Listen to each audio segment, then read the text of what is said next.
शिखा बेटा, क्या हुआ? कुछ नहीं मम्मी जी। पर तू पीछे मुंह करके क्यों खड़ी है? वो मुझे ना चक्कर से आ रहे हैं, 1 मिनट। चक्कर आ रहे हैं? पर अभी तक तो ये बिल्कुल ठीक थी, अब इसे क्या हो गया?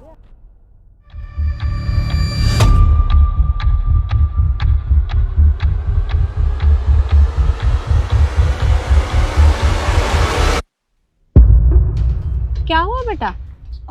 वो मम्मी जी मुझे ना चक्कर से आ रहे हैं, मुझे लगता है डॉक्टर के पास जाना होगा अभी। तबीयत ठीक नहीं है मेरी बिल्कुल भी। चल, तबीयत खराब लग रही है, चल तू डॉक्टर के पास चल। मेम साहब रुकिए। क्या हुआ? आपकी बहू आपसे झूठ बोल रही है, इनके पेट में कोई बच्चा नहीं है। तू पागल है क्या? तू कैसी बातें कर रहा है, और वो भी मेरी बहू के बारे में? मेम साहब मैं सच बोल रहा हूँ, मेरी बात का विश्वास करो। आपकी बहू आपको बेवकूफ बना रही है, इनके पेट में कोई बच्चा नहीं है। तुम्हारा दिमाग तो ठीक है या तुम अंधे हो? तुम्हें दिखता नहीं कि मैं माँ बनने वाली हूँ? किसी बकवास किए जा रही है। अरे मेम साहब अब तो इनसे झूठ मत बोलिए, ये तो आपकी सास है, आपको शर्म नहीं आती इतना घिनौना काम करते हुए। अरे तू ये क्या नाप शनाप बके जा रहा है?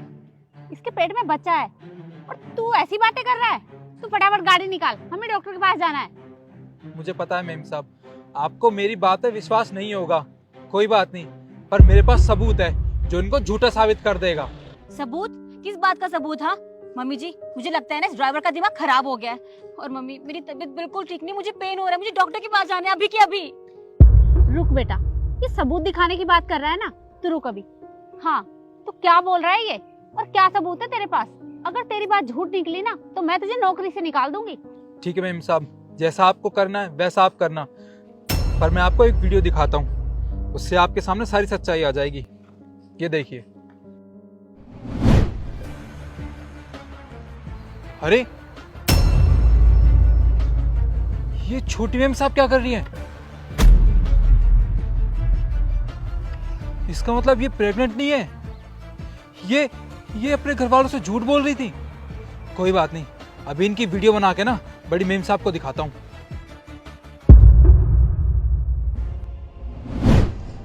बहू, ये सब क्या है? और तू क्या नाटक कर रही थी हमारे साथ?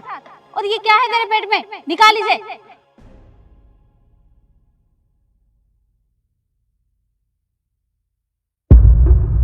हे भगवान, इसका मतलब आज तक तू हमसे झूठ बोलते हुए आ रही थी और तू हम सबको धोखा दे रही थी।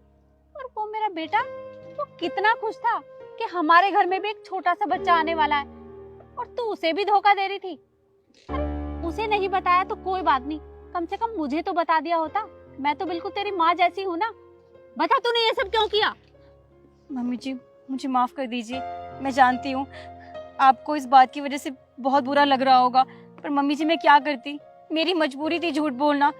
आपको पता है मैं तो कभी माँ बन ही नहीं सकती,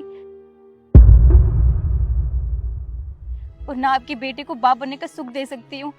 मैं जानती हूँ इस बात को जान के वो बहुत गुस्सा होंगे, पर मैं क्या करूँ मम्मी जी, मेरी मजबूरी थी झूठ बोलना। मुझे कुछ समझ नहीं आ रहा था मैं क्या करूँ। जब आप सबको पता चला कि मैं माँ बनने वाली हूँ तो आप सब बहुत खुश थे, तरुण बहुत खुश थे, और मुझे आपकी खुशी को खराब करने का बिल्कुल मन नहीं था। मैंने सोचा कि मैं क्या करूँ जिससे आपको विश्वास हो जाए कि मैं सच में माँ बनने वाली हूँ। इसलिए मैंने अपनी दोस्त जो डॉक्टर है उससे फर्जी डॉक्यूमेंट्स बनाए और आप सबको ये विश्वास दिलाती रही कि मैं सच में माँ बनने वाली हूँ, और आज आप सबको पता भी चल गया इस बारे में। मम्मी जी मुझे माफ़ कर दीजिए, मैं कभी आपसे इस तरह का झूठ नहीं बोलूँगी। मम्मी जी प्लीज़ मुझे इस बार माफ़ कर दीजिए। पर बेटा, जब ये बात थी तो तू हमें सच भी तो बता सकती थी ना, तूने झूठ क्यों बोला? मम्मी जी मैं कैसे बताती, मुझे तो समझ ही नहीं आ रहा था मैं क्या बोलूँ, किससे बोलूँ।